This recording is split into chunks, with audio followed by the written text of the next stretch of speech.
더 나은 내일을 준비하는 시간. KBS 1라디오 김성환의 시사야. 공군 제19 전투비행단에서 발생한 불법 촬영 사건을 수사하던 군사경찰대가 2차 가해를 했다는 주장이 제기됐습니다. 군 성폭력 상담소가 군 수사기관이 가해자를 옹호하면서 사건을 축소 은폐하려 했다며 추가 폭로를 한 것인데요. 오늘 기자회견을 열고 관련 내용을 직접 밝힌 군인권센터 부설 군 성폭력 상담소 김숙경 소장 연결해서 조금 더 자세한 얘기 나눠보도록 하겠습니다. 소장님 안녕하십니까? 네, 안녕하세요. 네, 앞서 제가 잠깐 말씀드렸던 것처럼 불법 촬영 사건과 관련한 추가 폭로를 하신 것으로 알고 있는데요. 어떤 이유로 기자회견을 한 겁니까? 네. 처음에 기자회견으로 폭로를 한 후에 다른 제보자들에게서 연락이 왔고요. 네. 그 내담자들과 상담을 하는 과정에서 그동안 있었던 19 전투 비행단의 이제 부실 수사를 넘어선 문제적인 그 군사 경찰의 성희롱 발언하고 그리고 가해자 비호라고 말하기도 아까울 정도로 이제 문제 상황을 확인하게 됐습니다. 그래서 추가 회견을 통해서 좀 사실 널리 알리는 것이 피해자들 보호를 위해서 좀 필요하다는 생각이 들어서 저희가 진행하게 됐습니다. 네, 제보 받으신 내용 물론 아주 상세하게 공개하시기는 어렵더라도 공개하실 수 있는 내용까지 좀 밝혀주시면 안 될까요? 그 수사 과정에서요. 예. 수사 과정에서 가해자를 수사계장이 예. 군사경찰대 수사계장이 가해자를 옹호를 했고요. 예. 가해자를 지칭하면서 걔도 불쌍한 애다. 그리고 가해자도 인권이 있다라고 가해자를 옹호를 했고, 그리고 가해자를 교육시켰으니 좀 버텨보자. 또 그런 일이 있으면 바로 조치하기 어영부영 넘어가려고 했었고요. 네. 또 이제 다수의 제보자들 말에 따르면 추가 피해 사실이 이거 말고도 여죄가 있지 않습니까? 예. 그래서 이제 그런 얘기들을 좀 밝히려고 하면 너 걔 죽이려고 하는구나 이렇게 라면서 협박까지 했습니다. 그래서 피해자가 오히려 내가 잘못한 게 없나 자책하도록 그렇게 일종의 가스라이팅을 한 거죠. 겁을 주는 그런 말도 안 되는 상황들이 벌어진 겁니다. 이제 그래서 19 전투 비행단 군사경찰대는 저희가 볼 때는 수사의 주체가 아니라 수사 대상이 돼야 된다는 생각을 이제 하게 된 것이죠. 지금 이게 그리고 말씀하십시오. 더 이제 그 성희롱적 발언들도 되게 많았는데요. 예. 가해자가 너를 되게 많이 좋아했다고 하더라. 많이 좋아해서 그랬나 보지 호의였겠지 이런 말도 했고 그런 놈이랑 놀지 말고 피해자인데도 불구하고요. 차라리 나랑 놀지 그랬냐. 얼굴은 내가 더 괜찮지 않냐라는 말을 했다고 하는데 이게 또 기가 막힌 게 거의 모든 피해자들이 그런 얘기를 들었다고 다수의 제보자들로부터 저희가 사건을 입수했습니다. 네. 그럼 다수의 제보자가 거의 공통적으로 이런 얘기들을 하고 있다고요? 제가 지금 얘기한 거는 공통적인 얘기를 한 거고요. 왜냐하면 내담자가 특정이 될 수 있기 때문에 제보자들이 특정이 될 수 있기 때문에 더 은밀하거나 더 성희롱의 문제성 있는 발언들이 더 수위가 높은 것들이 있지만 보호를 하기 위해서 저희가 그 부분은 지금 밝힐 수 없고요. 공통적으로 한 얘기들만 제가 지금 얘기하는 겁니다. 지금 이렇게 제보자하고 피해자가 일치하는 경우도 있을 수 있겠지만 그냥 제보한 사람들도 있을 수 있는 거고요. 네, 다양합니다. 네. 지금 현재까지 파악된 피해자 수는 몇 명 정도입니까? 저희가 지금 확언할 수는 없지만 최소 5, 6명에서 한 10명 이상은 되지 않을까. 10명 이상요? 예. 5명에서 한 10명 그 사이 되지 않을까라고 생각을 하고요. 저희가 또 입수한 바에 따르면 민간인 피해자들도 있다고 얘기를 하고 있고요. 예. 이제 문제는 이제 민간인 피해자들 같은 경우는 본인이 부지불식간에 그렇게 불법 촬영된 사실도 모르는 거죠. 이제 문제가 그래서 더 심각한 거고, 지금 현재 저희나 제보자들로서는 불법 촬영 영상을 일부 보거나 아예 못 본 사람들도 있기 때문에 이제 어쨌든 제보자들 말을 종합을 해보면 더 많은 피해자들이 있을 걸로 보여지고 그리고 이런 자세한 내용은 사실 영상을 확보한 공군에서 알 텐데 그 전모를 밝힐지는 좀 의구심이 드는 상황입니다. 근데 이게 지금 제보를 받은 내용이 이번 불법 네. 촬영 사건과 관련돼 있는 제보만 들어온 겁니까? 아니면은 다른 사건의 제보들도 있는데 아직 그런 사건은 주목을 못 받은 그런 것도 있는 겁니까? 다른 사건의 제보들 받은 거는 있는데 그거는 이 사건 좀 연관성은 있지만 그 동일 가해자고 저희가 특정할 수 없어서 그 사건을 얘기를 안 한 것이고요. 예. 지금은 이제 불법 촬영과 직간접적으로 관계가 되는 사항들을 저희가 기자회견을 통해서 네네. 밝힌 것이죠. 예.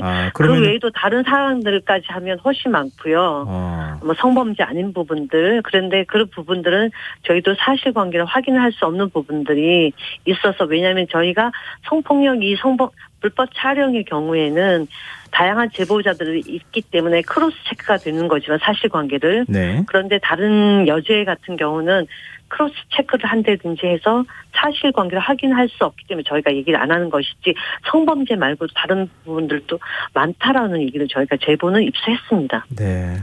근데 이번 불법 촬영 사건 수사 관련해서 수사 과정에서 이런 식의 이제 2차 가해를 계속 해오는 그렇죠. 그런 일들이 있었다, 이런 말씀이신데요. 네네. 근데 전혀 이런 것에 관한 문제의식을 공군이 못 느꼈다고 합니까? 그랬으니까 그 피해자들 조사 상황에서 그런 얘기를 했을 것이고, 또 제보자들 말에 의하면 수사 과정이 아니고도 그 군사경찰대는 수사관 아니고 다른 인원들도 있을 거 아닙니까? 네. 그런 사람들이 다수의 여군들이 불안해함에도 불구하고 가해자가 불쌍하다는 얘기를 공공연히 하고 다녔다고 합니다. 근데 군 수사기관이 예. 말씀하십시오. 네, 그런 점에서 봤을 때 공군은 그런 인식이 없었겠죠. 적어도 예를 들면 수사관이 어떤 부분에 대해서 가해자를 불쌍하다고 느낄 수도 있어요. 예. 잘못된 거긴 하지만 느낄 수도 있죠. 하지만 그렇다 하더라도 수사의 공정성이나 여러 가지를 위해서 본인이 잠시 그런 생각이 들었다 하더라도 얘기를 입 밖으로 못 꺼냅니다. 인간에서 꺼내면 그 즉시 거의 파면이나 경질감이죠. 예. 근데 지금 이거는 한 사람의 피해자도 아니고 여러 명의 피해자들에게 이런 얘기를 반복적으로 했다는 걸로 봐서는 공군에서는 그 문제에 대해서 문제의식을 전혀 못 느끼는 거죠. 그리고 가해자가 불쌍하다는 거는 너가 재수 없게 걸렸구나라는 생각이 일종의 있지 않나라는 저희가 추측을 해봅니다. 근데 군내에 특히 이제 공군도 네. 역시 마찬가지지만 성폭력 대응 매뉴얼이 있지 않습니까? 그걸 제일 잘하는 그렇죠. 사람들이 군 수사기관 관계자들인데 그런 네네. 사람들이 그 매뉴얼 다 알고 있으면서도 이렇게 했다는 거 아닙니까? 그렇죠. 그러니까 더 심각한 것이죠. 그리고 가해자가 군사경찰대 소속이지 않습니까? 네. 예, 수사관은 아니고 소속이거든요. 네. 그건 무슨 얘기냐면 이제 부대원의 이름을 검색할 수 있고요. 그래서 주거지나 연락처, 차량 번호 등을 언제든지 조회할 수 있고, 마음만 먹으면 성범죄에 얼마든지 이용할 수 있는 구조라는 거예요. 그런 구조 속에서 이 가해자가 있었기 때문에 아마 더 많은 여죄들이 있을 것이고, 그 여죄를 밝히고 처벌하고 이런 거는 결국은 군 당국의 의지가 있는 것이죠. 그 의지 속에는 뭐 성인지 감수성도 있어야 되는 것이고요. 네. 근데 이번에 네. 제보 받아보시니까요. 제 식구 네. 감싸기 때문에 그렇게 한 측면이 있는 겁니까? 아니면 애초부터 그런 것에 대한 기본적인 어떤 그 수사 매뉴얼이나 아니면 네네. 보호할 의지 자체가 없었다고 보이시나요? 저희가 볼 때는 의지 자체가 없었다고 좀 보고요. 네. 왜냐하면 이 사건 아니고 다른 사건들의 경우에도 좀 유사한 경우가 있습니다. 그리고 근데 이 사건 좀 더 심한 경우고요. 네. 다수의 피해자가 있음에도 불구하고 이런 얘기들이 반복적으로 오고 갔다는 것 때문에 그렇다는 거고, 기본적으로는 그런 의지 자체가 없었고, 의지 자체가 없는 상황에서 가해자가 제 식구 아닙니까? 네. 가해자에 대한 그 내부에서 동정 여론 내지는 그런 것들이 작동한 것이라고 봅니다. 지금 혹시 그렇기 때문에 다른 사건보다 더 심각하게 된 것이죠. 지금 피해자들 지금 상황이 어느 정도인지, 이렇게 계속 2차 가해도 당하고 이런 상황이었는데 현재 심리 상태는 어떤지 이런 얘기를 혹시 전해 들으신 바가 있습니까? 저희가 듣기로는 피해자들이 상당히 불안해하고 있고, 네. 사건 초기 당시에 피가이자 빨리 분리를 해달라고 요청을 했대요. 네. 했는데 그 당시는 이제 보통 이런 요청할 때 문서를 남기지 않지 않습니까? 네. 구두로 얘기를 한 거죠. 조사 과정에서. 그렇음에도 불구하고 지금 와서는 그 19비 전 군사경찰 쪽에서 하는 얘기는 피해자들이 가해자 분리 요구한 적 없다라는 얘기를 합니다. 피해자라고 전혀 다른 얘기를 하고 있다고요? 아, 그렇죠. 증거가 없으니까. 근데 그 말이 또 안 되는 게, 이건 신속하게 우선 가장 기본이거든요. 피해자를 보호하고, 네. 가해자가 자기에게 유리한 정황을, 만들지 못하도록, 얼마든지 가능하니까요. 같은 생활권 내에 있기 때문에, 예, 그렇습니다. 그래서, 이런 부분이 상당히 문제가 있는 것이죠. 피해자들이 숙소 내 몰래카메라 탐지를 요구했는데, 네. 군 인권센터가 사건을 폭로하기 전까지 그 요구를 다 묵살했다고요?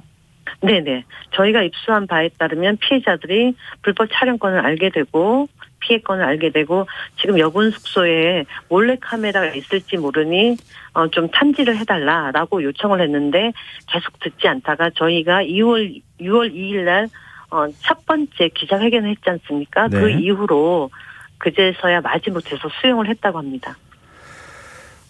지금 이제 공군본부 네. 보통검찰부에서 지금 수사한 군사경찰들을 철저히 조사하겠다 이렇게 지금 밝혔는데요.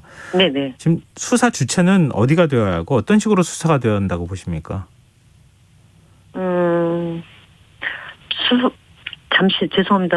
잘 못 들었는데 한 번만 더 말씀. 지금 예. 공군본부 보통검찰부에서 수사하고 있잖아요. 군사경찰들을 네. 철저히 조사하겠다고 밝혔는데요. 예, 밝혔습니다. 네. 수사는 어떻게 돼야 된다고 보시는지요? 예.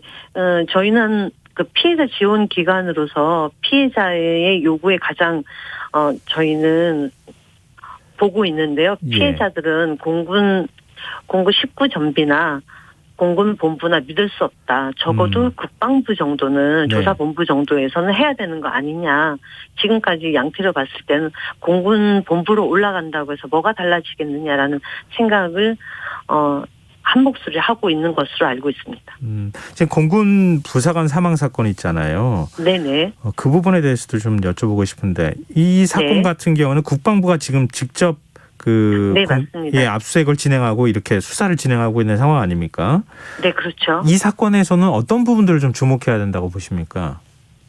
이 사건들에서는 피해자, 가해자 분리가 안 된 부분들도 있고요. 예. 그 과정에서 회유한 그 수사관이나 주변의 그 상급자들, 같은 사무실에 근무했던 상급자들 있지 않습니까? 예. 회유하고 협박했던 부분들도 있고, 다른 지금 가해자들이 또 밝혀지고 있고, 여러 가지 것들이 있습니다. 그래서 그 추가 여죄 그 가해자, 지금 구속된 그 가해자 외에도 다른 가해자나 없는지 이 사건을 전방위적으로 수사를 좀 해야 되는 것이죠. 근데 그 피해를 입은 공군 부사관이 사망하기 전에 네. 자해하는 일이 있었다고 언론을 통해서 지금 보도가 됐는데요. 네네. 그게 어디까지 파악이 된 겁니까? 충분히 공군 차원에서 사안의 심각성을 알 수 있었음에도 불구하고 그냥 그것도 주목을 별로 못 받았던 거 아닙니까? 네, 저희가 듣기로는 네. 자살 충동에 시달리고 이제 그런 자해가 있었기 때문에 자살 예방센터로부터 상담까지 받은 것으로 알고 있습니다. 그랬다는 얘기는 군의 특성상 이 지휘 계통을 통해서 아마 보고가 됐을 겁니다. 그런데도 전혀 대응을 하지 않았다. 그렇죠. 했기 때문에 얼마든지 막을 수 있고 여러 가지 이제 저희가 계속 반복적으로 얘기했지만 적어도 매뉴얼대로라도 했으면 네. 적어도 극단적인 선택까지 가는 것은 막을 수 있었을 거라고 저희는 보는 것이죠. 아마 유족들도 그렇게 생각할 것이고요. 예. 이 국방부가 성폭력 예방제도 개선 TF를 구성해서 오는 8월까지 운영한다 이렇게 밝혔는데요. 네. 외부 전문가 자문단이 참여를 한다고 하더라고요. 네네. 과연 실효성 있는 대책을 내놓을 수 있겠습니까? 저희는 좀 사실 좀 믿기 어려운 측면이 있습니다. 왜냐하면 2013년에 그 노소령이라고 의회 그 가해자입니다. 에 의해서 성추행으로 자살한 그 여군 대위 사건이 있었어요. 네. 그 이후로 그 당시에도 문제 심각성 내고 TF팀을 꾸린다, 뭐 성폭력 관련 지침을 만든다 이렇게 해서 계속 그 성폭력 관련 지침이나 뭐 매뉴얼이 계속 진보를 해왔거든요. 국방부 내에서도. 네. 그럼에도 불구하고 뭐 이런 사건들이 끊이지 않는 것으로 봤을 때는 실질적으로 매뉴얼이 아무리 있으면 뭐합니까? 그것을 현장에서 적용하고 하려는 의지가 가해자들을 처벌하고 피해자를 보호하려는 의지가 자체가 없는데요. 그래서 저희는 이게 계속 반복되기 때문에 과연 지금 또 이런 식으로 하는 것이 전시행정 아닐까라는 의구심을 사실 저희는 떨칠 수 없는 상황인 거죠.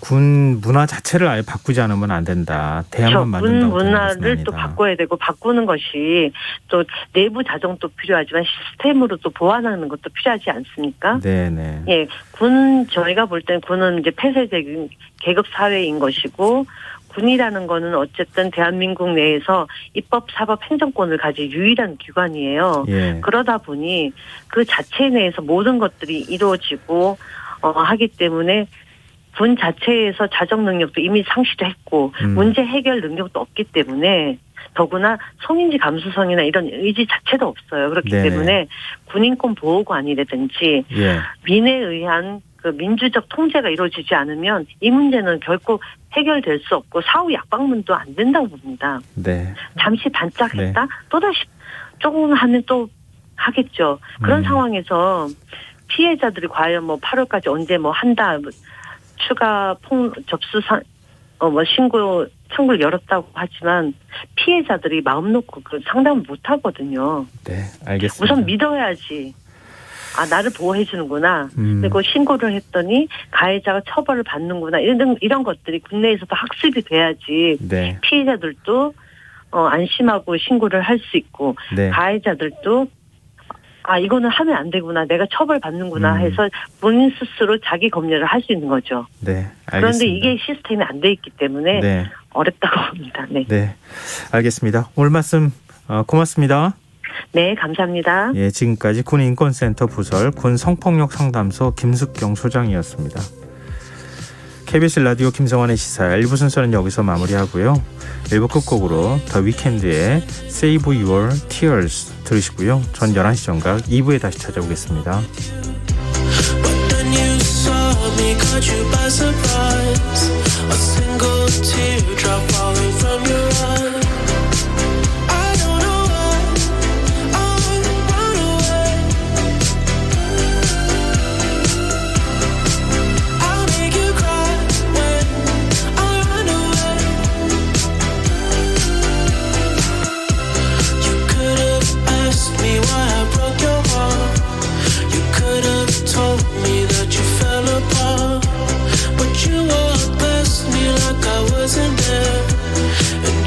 Pretended like you didn't care.